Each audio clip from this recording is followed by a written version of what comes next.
And I must say, I would like first to start by commending ESCAP and INDEF on their collaboration, because their collaboration really led to this discussion today.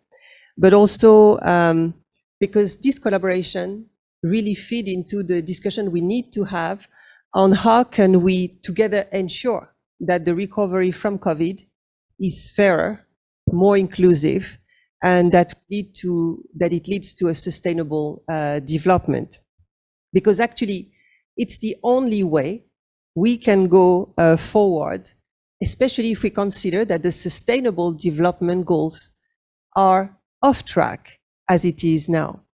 And the sustainable development goals continue to be the main agenda for humanity. And we know also that central to the sustainable development goals is the promise to leave no one behind. And actually the COVID has demonstrated that those who are the most affected are those who are usually left behind. I would like to congratulate ESCAP on the publication of their Economic and Social Survey of Asia and the Pacific 2022, that actually takes into account all the development aspect across the region in the context of the pandemic. And I must say the findings are really interesting, especially when we consider the situation of Indonesia. As I guess it has been said by my predecessor before speaking, there has been a rebound post-COVID that we have noticed. And in 2021, actually, the results were quite good, despite the fall that 2020 had demonstrated. But now we are again post-COVID in another situation with the ongoing war between Ukraine and Russia. And it means that the average economic growth that is actually foreseen for 2022 is projected at 4.5% for the entire region. And it's interesting to see that actually Asia-Pacific region is one of the regions in the world that has grown the fastest over the last decades. But we also have to recognize that this growth has not been enjoyed by all in the region. And as during the pandemic, but as during the decades that have elapsed now, the impact is once again on those who are the most vulnerable, those who are the most marginalized. And in particular, I would like to draw attention on some groups, particularly impacted by COVID. We have 829 million of informal workers across the region who have been particularly affected. We have 71 million of children, 71 million of children who did not have access to online learning during the pandemic. And we have an additional 85 million people in the region who were pushed into extreme poverty during the pandemic. These figures are really enormous. So the ESCAP survey actually reminds us that we need to build forward, but in a fairer manner, especially for those groups. So what it shows, it means that we need to invest more, not less, in public spending. And this is not counterintuitive. This is just another way to look at development.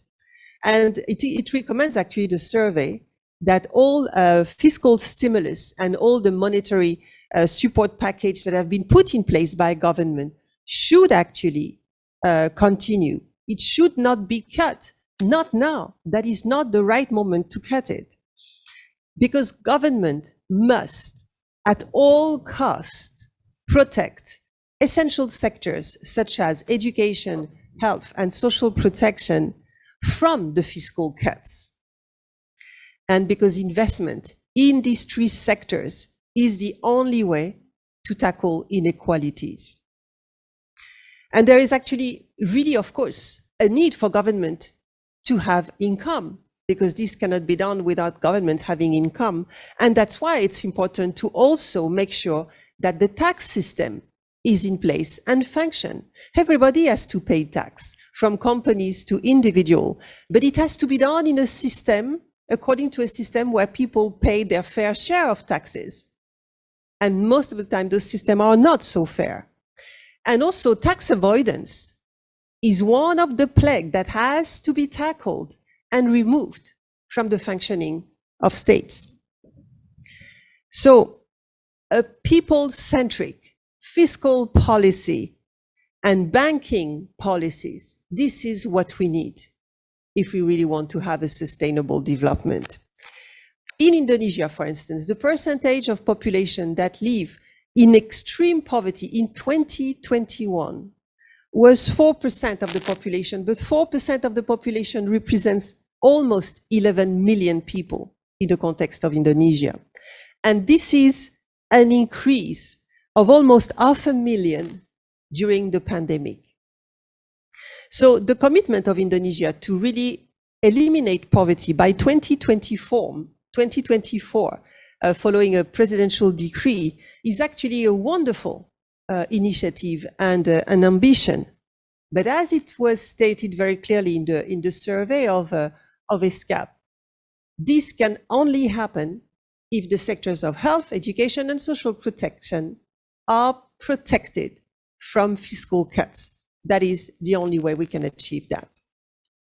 So the same, Indonesia has an economic transformation agenda and the very high ambition to become a high economic power, actually the fourth one, by 2045, when Indonesia will celebrate 100 years of independence. That is a very laudable ambition. But the lessons that we have from Asia Pacific show very clearly that structural economic transformation is not necessarily the way to get there, because it has not lifted all boats during the tide. The pandemic has really posed serious problems and serious challenges to governments, to societies, and it has therefore forced us to reconsider the way we were living, the way we were developing. And I think this is what we need to discuss, definitely. And Indonesia, therefore, has an opportunity to ensure that from now on and for the decades to come, its economy, its transformation will be inclusive of women, of people with disability, of youth, of coastal communities, of all geographic areas, because this is not the case today, of people living with AIDS, and of all vulnerable communities. Because the pandemic has put beyond doubt the very fact that a sustainable development is sustainable only because it is inclusive. If it is not inclusive, it is not sustainable. And I dare say that if it is not inclusive, it is not development.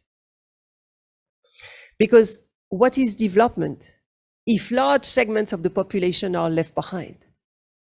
And what good would it be for a country to be rich with its GDP and with its growth if its people are poor? And actually what the world needs more, it's not more ambition, it's more compassion. And I dare say that compassion is at the heart of the sustainable development goals. And this is what we need to focus. Compassion and solidarity, that's the only way to go about it, because this is exactly what made the difference during COVID.